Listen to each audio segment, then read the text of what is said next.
Hi. So, this weekend has got me thinking, as it's the Jubilee weekend, isn't it, in the UK? So I I don't celebrate it.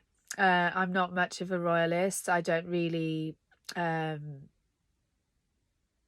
resonate with the monarchy. So I had to, reflect on it a little bit myself because I didn't want to miss out on it, but I obviously don't want to celebrate it either. So I thought for those people like me, and if you are a royalist, if you're into them, that's fine.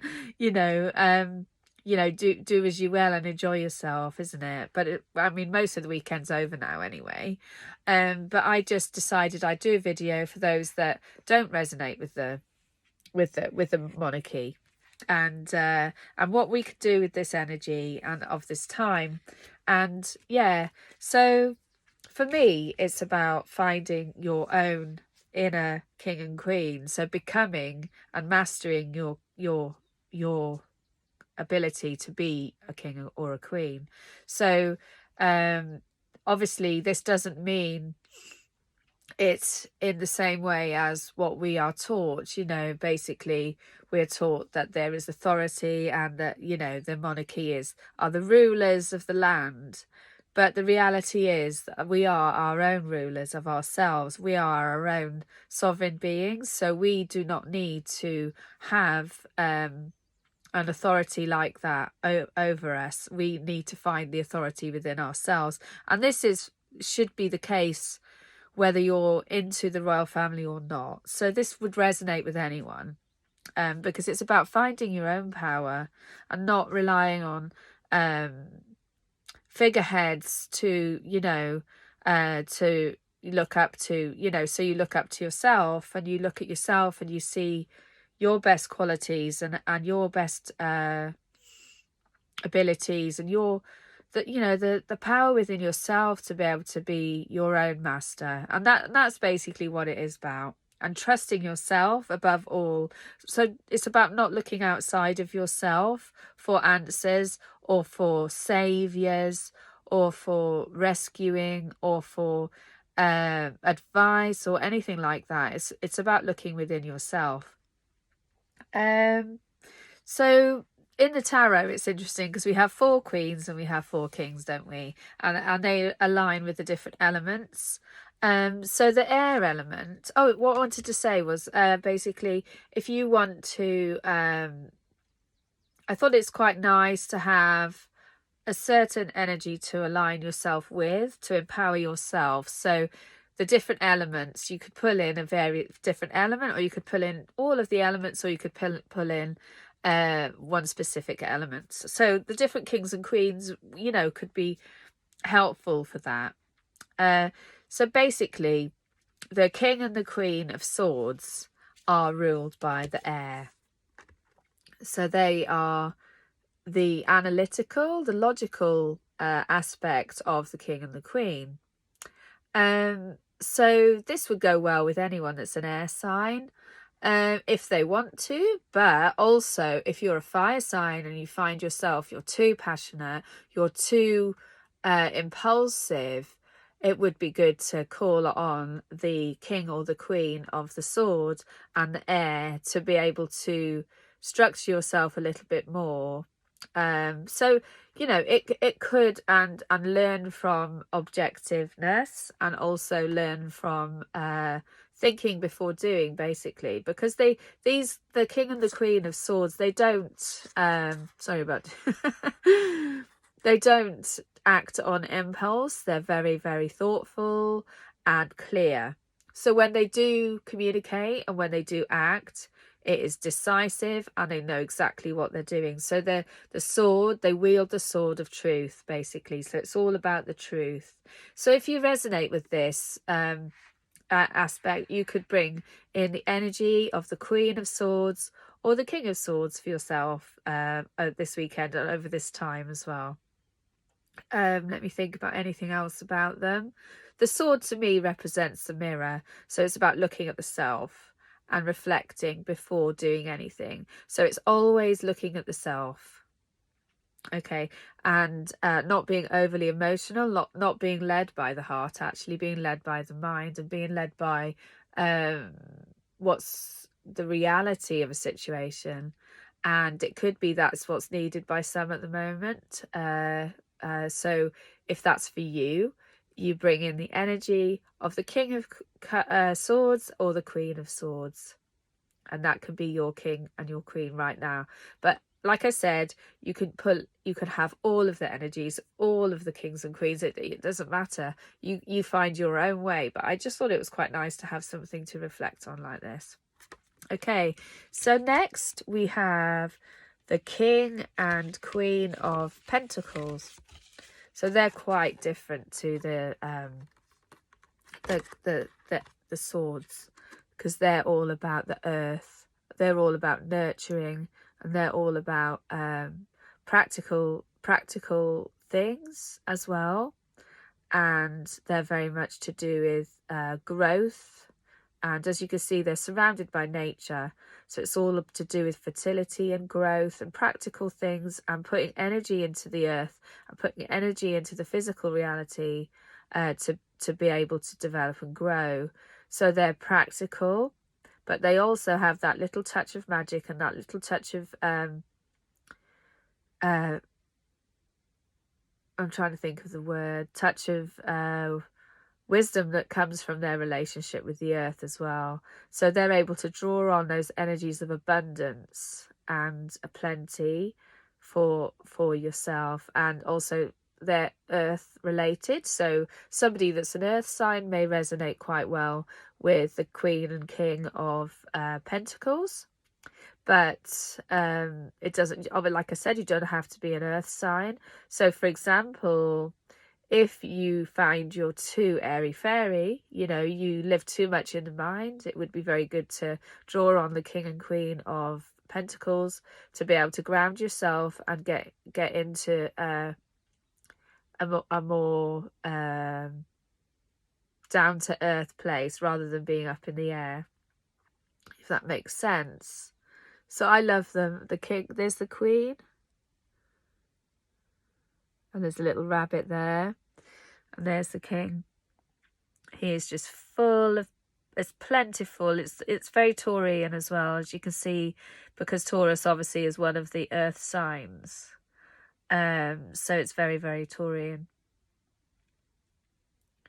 And I'd say she is more Virgoan, because that is one of the other earth signs. But they're all of them, Capricorn as well. So yeah, if you find yourself resonating with these right now, pull in that energy. Okay, so the next couple is the King and Queen of Cups. So these are water.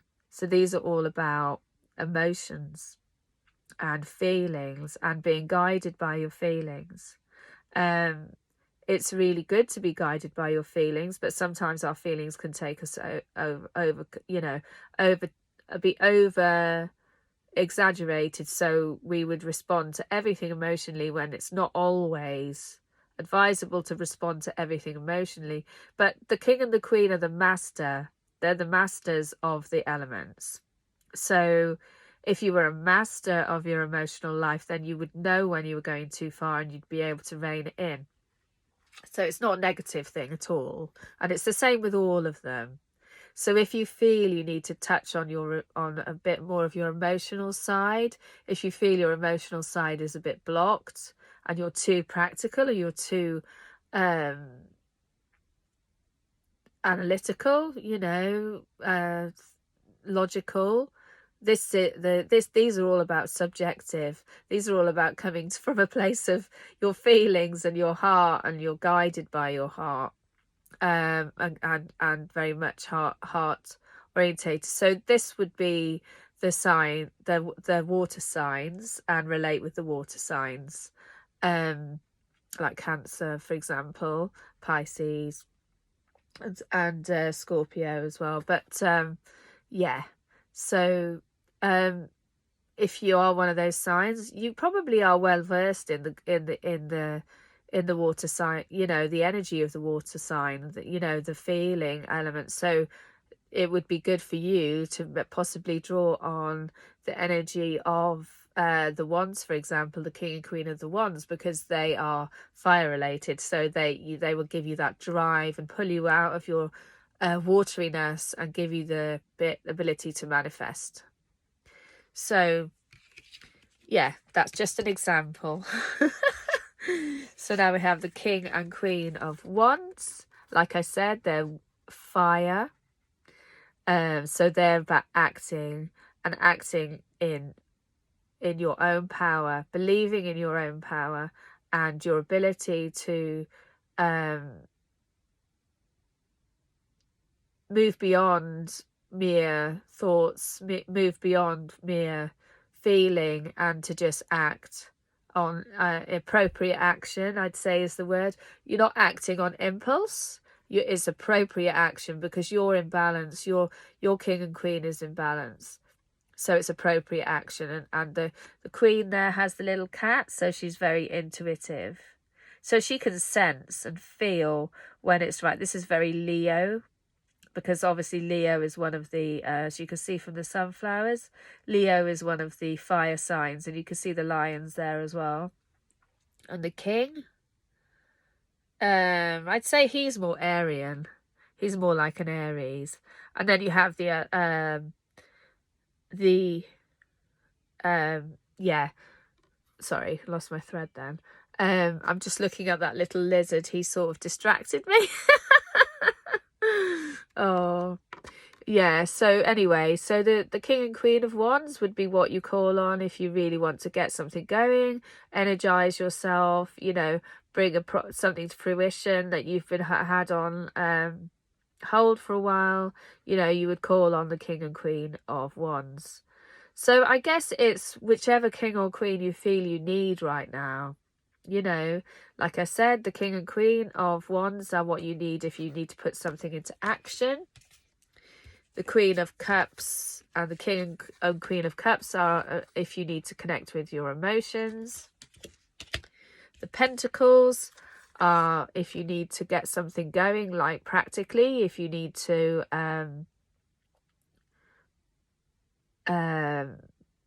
you know, have some, you know, work with your financial side. You can see I struggle with this because this the pentacles for me are probably the most challenging because I'm very emotional and I'm very Aryan and I'm also very fire. But the earth side, see, this is what I need because I find it harder to talk about them because I haven't perfected it in myself. So this is the, you know, this is the finances and it's the abundance. So if you need to achieve a success in that area of your life, then you'd call on the king and queen of pentacles. So I'm going to be calling on those, but I'm going to be particularly resonating with the queen of pentacles because she's what I need right now. And obviously then the king and queen of swords are what you would need if you need to work, if you need to concentrate on something, if you have a project, you know, where you need to revise, or, you know, if you're working in that where you need to focus and your mind, then you would call on the king and queen of swords. But like I said, it's about becoming a master. So these are the masters of the elements. Yeah. So to be a true king or queen for yourself, you would need to master all of the elements. Sorry, I had to cut it off there. I'm back on now. Yeah, you would need to be a master of all of the elements. So you would bring in a little bit of the king of swords. Yeah, get your mind focused. You would bring in a little bit of the king of pentacles, focus and relate on what you need to manifest in your life, you know, in a practical way. You could focus on the king of cups, feel what you need, so follow your intuition, and that, you know, will help you. And last but not least, the King of Wands. He will help you bring get action, bring things to a close, get things going, whatever you need to, that little bit of drive, that little bit of oomph. So when you have all of these elements balanced in yourself, then you're a true king or queen. You're a master of the elements. And for me, that's what this time is all about. It's about finding our balance, finding which bit we're missing. Like I said, for me, I'm missing the Pentacles. I know I am. So I need to resonate more and call in that energy more to myself of the Queen of Pentacles. So whatever you're lacking, whatever you feel you're lacking, call that energy in. Call in the energy of all of them. Call in the energy of one of them, two of them, three of them. It doesn't really matter. And if you can, what would be a really good thing is, if you haven't got the cards, if you haven't got tarot cards with the kings and queens on them, draw a picture of them, use the video as a reference, and draw the image or write about the image of the king and queen that you really feel you need right now. Let me think if there's anything else I need to say about them. There probably is, but I can't think right now. So I'm going to leave it there about the kings and queens and becoming your own master. So the second part of the video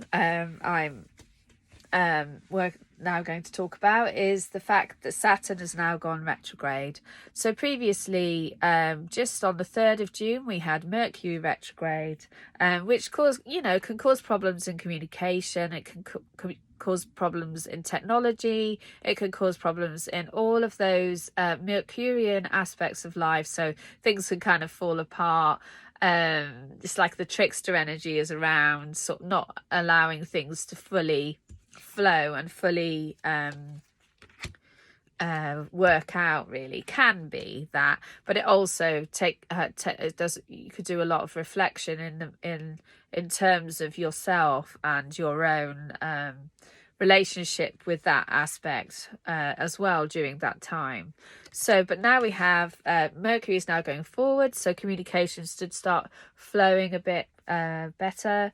But now Saturn has gone retrograde today, I believe, or yesterday, I'm not 100% sure when.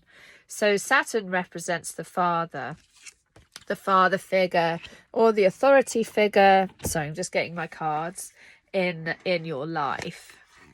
And our fathering of ourselves, our ability to work out. It's also to do with a sort of karma as well, and our life path, and what we are here to, our destiny, and what we are here to manifest in our lives. So during Saturn retrograde, it would be like our father had a really good chat to us, to talk to us about where we're going with our lives. Are we doing what we really want to do? Have we got to the point in our lives where we really feel we're doing really well, or are we failing in some aspects of our plan for our life? So the father would have a little bit of a gentle chat with you. So Saturn going retrograde is that kind of happening, going back over your life a little bit, reflecting on what you've left behind and potentially what you can bring forward from the past for the future as well. So it's like father time. It's like father time is taking a step back for a minute for you to have a chance to catch up. That's the way I look at it anyway. Okay, so I'm going to pull a card for Saturn retrograde to see what energy is around for this. I don't know how long it's retrograde for. I forgot to look that up, so forgive me for that. But I'm going to pull an angel and ancestor card to tune into what energy is around for this time, and what aspect of our lives do we need to work on. This is a collective reading, so this is for everybody.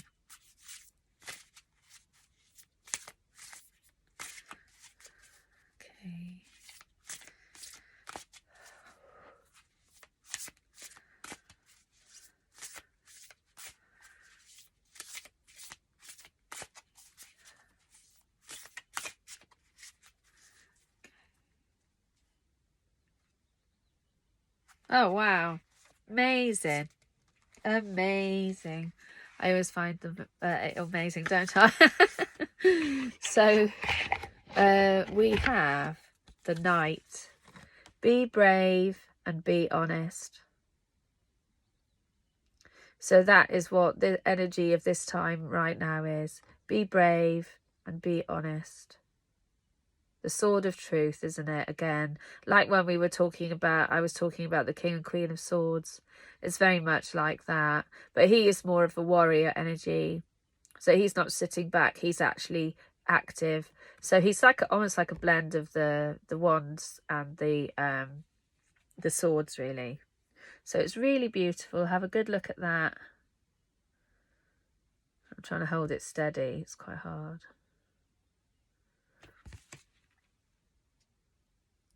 Be brave and be honest. Yeah, it's about having that insight, thinking before, reflecting and thinking before doing anything.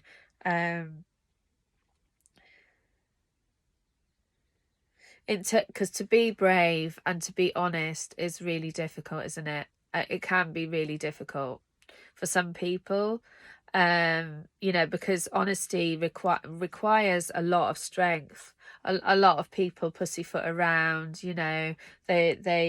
they allow themselves to walk on eggshells. They allow themselves to be mistreated. They allow themselves for people to talk down to them. They allow all sorts of things. So this is about being brave and being honest. And if there's anything that is preventing your growth, because we're talking about Saturn here, if there's anything that's preventing you being the person the father would really want you to be, then now is the time to be honest with yourself about what to do about it. Because when we have our Saturn return in our lives, it's usually, which is the first one is around 29 years old and it goes on for a year or so. It's usually when we make big changes in our lives because we've had enough of what our life has been up till now. So it's a bit like a mini Saturn return, really, in a way. Yeah, so it's very much to do with being connecting with your future as well as your past. So it's reconnecting the past with the future right now. It's getting that opportunity to rejig any situation where you feel disempowered. Like I said, it's about becoming the king and queen of the self, becoming a master of the self. So anything that isn't not allowing you to do that, you need to be clear right now about what that is. And be brave and speak out about it. Even if it upsets people, they're just going to have to accept it, aren't they? It's that straightforward. And what you might find is that people often welcome honesty where you don't least expect it, and they respect you for it. When you're somebody who, shies away and doesn't speak their truth enough, then people will walk all over you because they know. But if you stand up and, speak your truth, then they will respect that. Often there can be respect from that. And if people can't take it, then that's part of their lesson, isn't it? Okay, so that is over the next few weeks. I don't know, it might even be a few months, actually. It might be Saturn's slow moving, so it could be for the rest of the year. I'm not 100% sure. So look that up. But that energy is around now and started now for us to work with and help us benefit our lives. Okay, so I hope this video is helpful and you all continue to enjoy yourselves. I'm going to have to edit it now because I had to do 3 different versions because I got interrupted. Anyway, so I'll see everyone later in the week when I do my mini readings. Okay, lots of love. Bye-bye.